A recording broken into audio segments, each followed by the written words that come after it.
Bring it back down. There we go. Okay, perfect. Thank you. Okay. Hello, everyone. Today I'm going to be reading you the first chapter of my new and upcoming book that is not out yet. I'm only on like chapter 10, so this is pretty early draft. But the book's title is going to be Threads of Calamity, and it is a fantasy book set in a fantasy Lord of the Rings D&D setting kind of world. So let's get into it. I'm going to skip the introduction here and go straight into chapter 1, storytelling.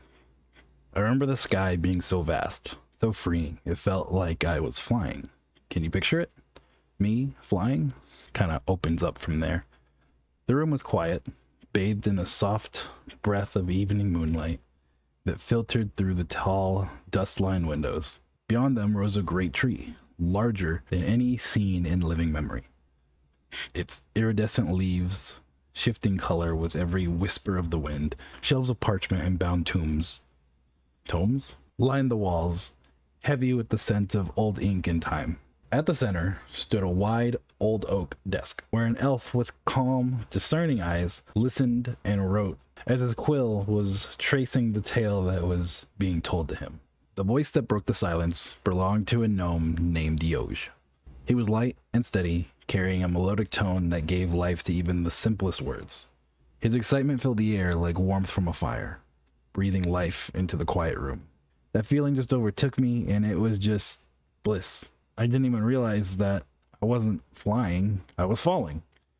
And the ground was nowhere in sight. I tried to grab onto something, but nothing was there for me to take hold of, and the next thing I knew, bam! I was floating on a boat, sailing towards as he gets cut off. Yoish.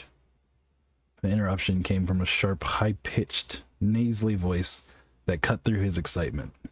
Davish, an albino goblin, stood behind him with his arms crossed, and a scowl that could curdle milk.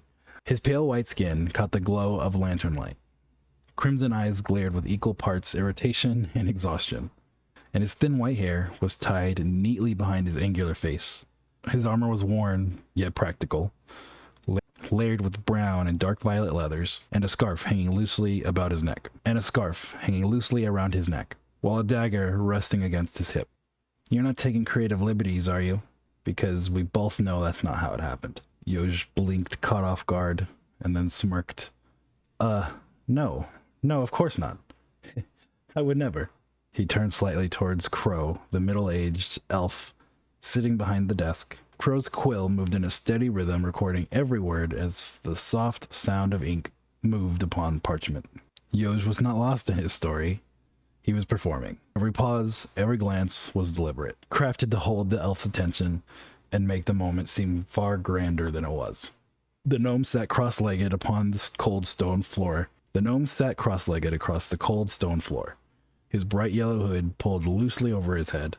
A short, neatly trimmed beard framed his grin in streaks of gray. His layered garments of green and brown were bound by several belts, each adorned with pouches and tools that clinked faintly wherever he shifted. His sharp eyes flickered between Davish and Crow, measuring their reactions. Behind him, Davish stood motionless, arms folded, and brow furrowed. "Did I say I was on a boat?" Yoj muttered, a smirk creeping onto his face. I meant you. Yeah, you were on the boat, and you were waking up at a bar. Davish looked toward Crow. "I'm going to start this over if you don't mind." Crow didn't lift his gaze, though a faint smile touched the corner of his lips as he scratched out everything that had been written and glances briefly upward, his calm eyes moving between the two. And that ends the first chapter.